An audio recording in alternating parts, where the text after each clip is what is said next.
Hi friends, welcome back to Soumya all in one channel. ఈరోజు వచ్చేసి crispy potato fry నా style ఎలా చేయాలో చూద్దాం. ముందుగా పొటాటోస్ అన్నిటిని ఒకే సైజులో కట్ చేసుకోవాలి. కొంచెం పెద్దగా కట్ చేసుకోవాలి.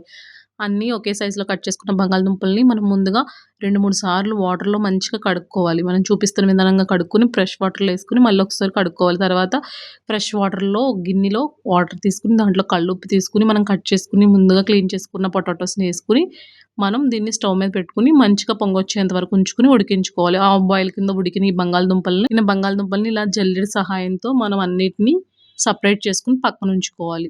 వేరొక బాండీ స్టవ్ అంటించి బాండీ హీట్ అయిన తర్వాత ఆయిల్ని యాడ్ చేసుకుని ఆయిల్ హీట్ అయిన తర్వాత ఉడికించుకున్న పొటాటోస్ని వేసుకుని మంచిగా క్రిస్పీగా అయ్యేంత వరకు ఫ్రై చేసుకోవాలి.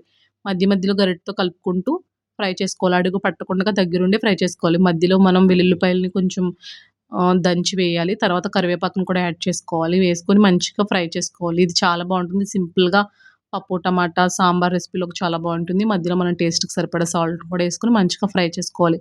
కొంచెం కలర్ చేంజ్ అవుతుండగా పచ్చిమిరపకాయలను కూడా యాడ్ చేసుకోవాలి.